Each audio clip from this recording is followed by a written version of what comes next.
Morning guys! Day 2 of our camping here in Kilbear. And it's a morning coffee. Yung asawa ko nagko-coffee, sponsored by Coffee Co.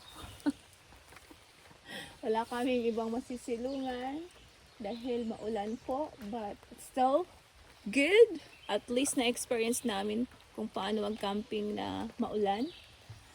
So, let's have breakfast.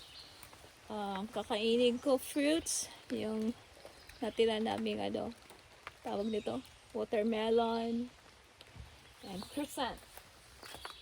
Kain tayo, mga kapuso, kapamilya. Hindi ako coffee person in the morning, pero sige lang, inom lang ako for today. With the state na sa labas. Malamig, ano yan, mister? Ganito. Yeah. Kasi maligo ka naman. Yan. Pusan po. Tupiko from Philippines. Sponsor namin. Shout out. Smart Order, sponsor namin. Shout out. Shout out sa aming mga kapatid. Sa mga siblings na aking asawa, Mama Angelina. And of course, sa Papa Tingting, Maymay Ibib, Shote, Michael. Sorry ka lang. Nakalimutan tuloy kita kay. Sa laot ka kasi. Piano. Ivana, David, Abraham. And Mama Loli and family.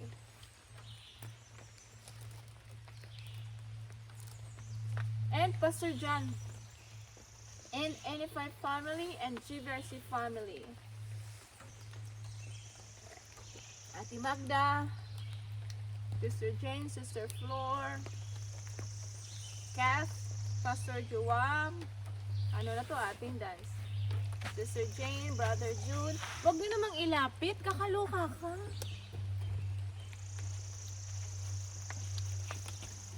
Sorry for interruption. Ayaw na. Yan, kunti lang sa'yo.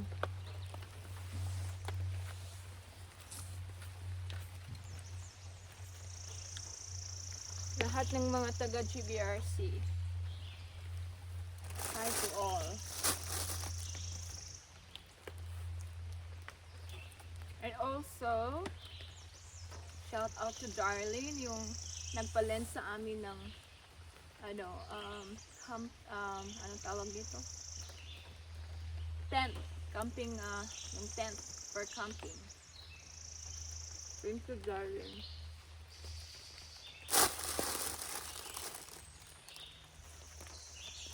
Pag-spray lang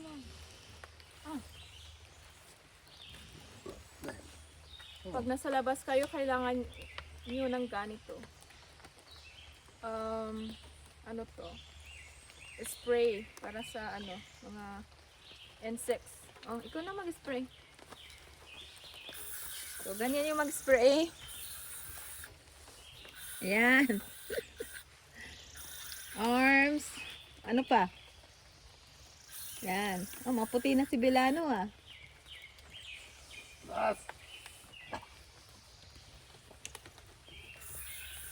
Ayan. Parang hindi napitin yung lamok. Kulang nyo lang mukha.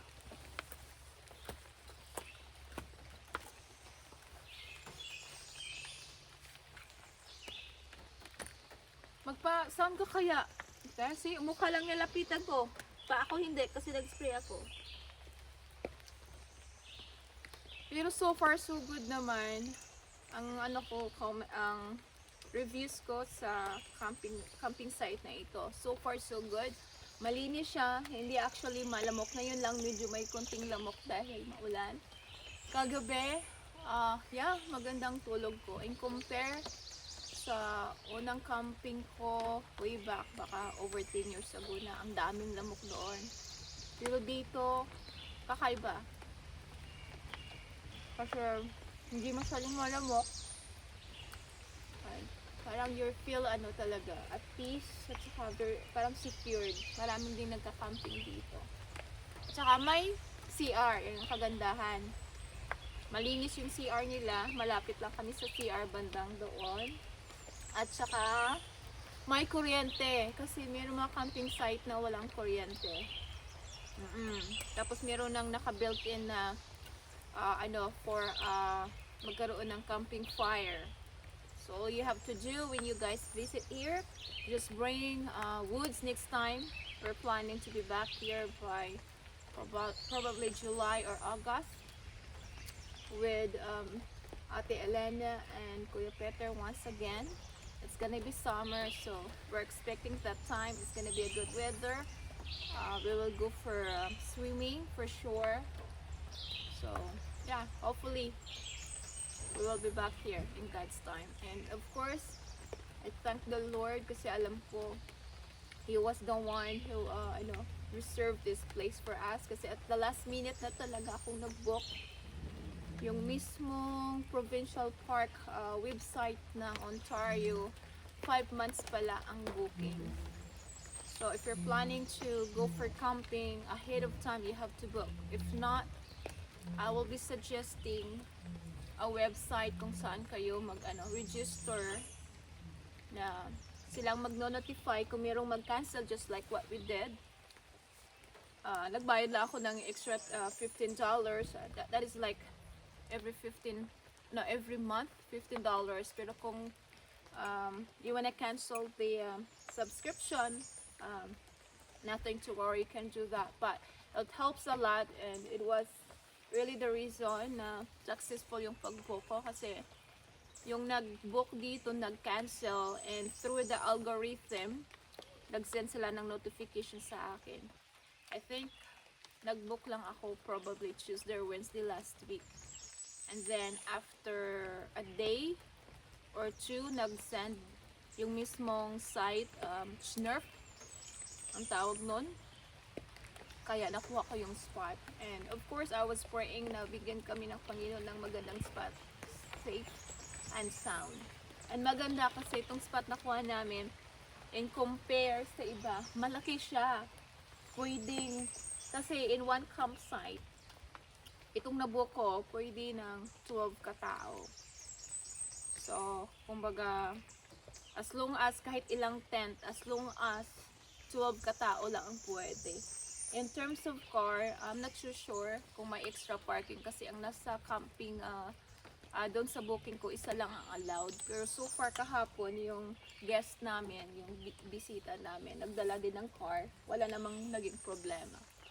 So, yeah, yun ang, it's really God's provision and God's blessing kasi ang laki ng nakikita ko yung mga ibang camping site, maliliit. At saka hindi siya level. Ito medyo level siya. So, I believe this is really a blessing from the Lord. So, I give you thanks and praise. Abba Father, Yeshua, Holy Spirit. Maganda. Ano, mister? Ano masasabi mo sa first camping natin? Ha? Thumbs up. Thumbs up. Masasabi mo sa lugar? Thumbs up pa rin. Huwag kang mag-disagree. Yeah, tignan na siya. Kahit maulan po, at patuloy pa rin namin yung plan namin na magkakaya. So in terms pala sa syempre, baguhan lang kami. I did my research. Ang pangalan ng sinakyan namin yung inflated. Parang boat is in the tawag ito sa Amazon, nakalagay pala kayak. And I'm too confused what is kayak and canoe. So whatever it is, guys, just understand. But as long as it's floating, mayroon kaming masasakyan. So we will do that again. At mayroon kaming tawag nito sa Bisaya pa, bubo. Hindi naman. Mayroon kaming marking nilagay, hinulog namin sa dagat kahapon. So we will go back there and check it out kung meron kaming fish na nakuha. And we will keep you posted. We will share it with you guys. Oh, ang ganda ng ibon.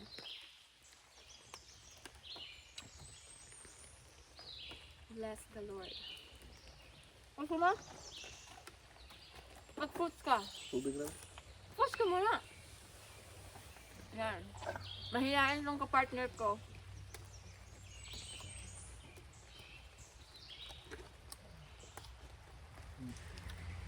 Panit na.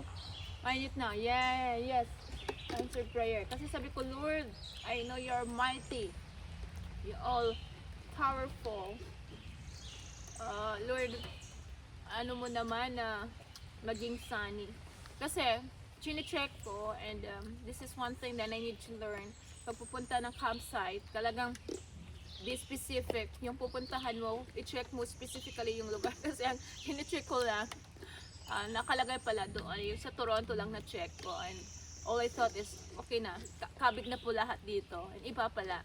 Kasi sa Toronto, ngayon, it's talagang sunny from morning until now. So, parang walang ulan talaga. Dito lang maulan. Pero ito, nakita nyo na, hinay-hinay ng nag-rise up yung sun.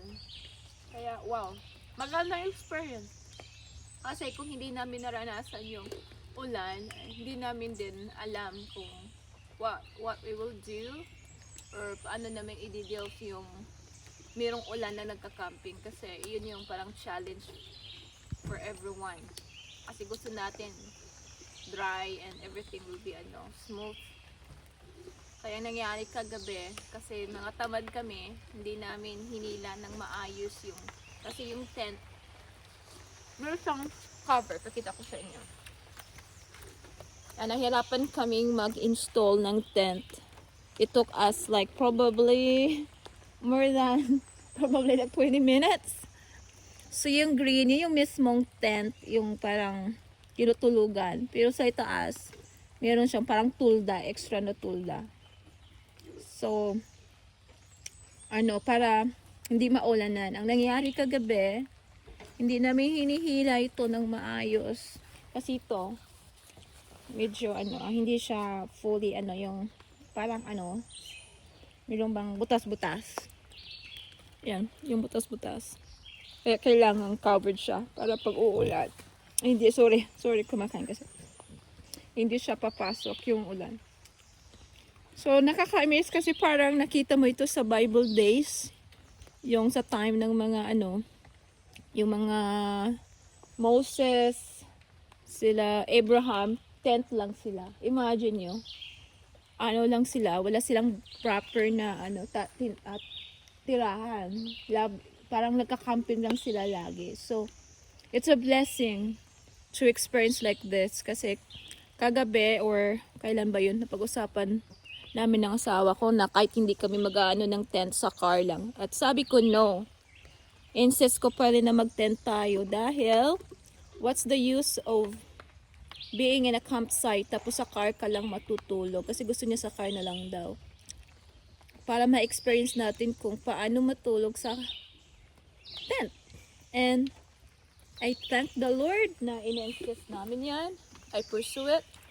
Kasi that's what it is supposed to be. Kailangang magiging go ka, walang kaartihan. Malinis kapag gamit ng tubig. Buti na lang may nag-sponsor ng smart water namin. 12 cases na ganito ang dala namin. Yan yung panghugas namin, pang-inom. Kaya, wow, everything is being prepared. Kasi, never kong ina-expect kasi few weeks before meron nag-asa akin kung kailangan ko ng water and exactly days before kami mag-camping meron nag-offer sa amin. Kaya everything is being planned talaga. Kaya wherever you go guys, whenever you plan, always isama si Lord. Siya yung mangunguna kasi kahit sa maliit na bagay talagang He will make a way na maging successful pa rin. Na ibibigay niya yung provision sa inyo. Despite the fact na wala kami kasi mga first timer.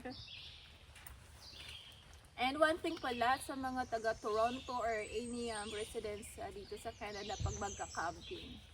I don't know kung sa ibang province. But dito sa Toronto, dito minsan yung address kasi gaya ng Scarborough. Dati Toronto daw yan. I'm not sure if this is right.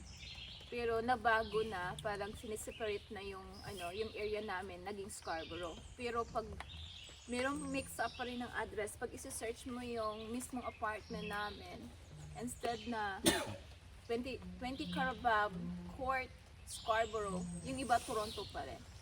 So yun yung cause ng namin, yung pagkawala kahapon, kasi yung sa mismong email na sinesent ng provincial port, ang nakalagay Ramsey, tapos yung ginugugol ko na sa map, ang nakalagay na naman Carling. Kaya tulad yung tinumbok ko, sabi ko para tutumbok mismo sa zip code, sa mismong area, ginamit namin yung zip code. And it wasn't a good decision pala. Dapat yung inano ko na lang yung unang nakita ko sa sa map. Kaya yun yung one thing that you're gonna be specific and learn from our experience. Pero it's good to it's a good mistake, it's a learning curve para next time alam na namin. Ayun lang kung ano sa buhay, it's okay. Minsan mawala ka, madapa ka, kasi it is where you gonna learn. How you gonna learn kung hindi ka, wala kang testing, wala kang trials, wala kang pagsubok. You won't grow up, you won't learn. Pero at least nakarating pa kami. On time. Hindi naman masyadong on time. Na-delay kami ng 30 minutes kasi yung check-in namin dito dapat 2 o'clock. 2 p.m. yesterday and 2 p.m. mamaya. So, 24 hours. Not bad.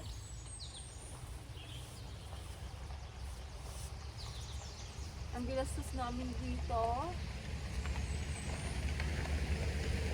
sa camping area na ito, mga 60 plus kasama na po yung tax for one night camping. Not bad.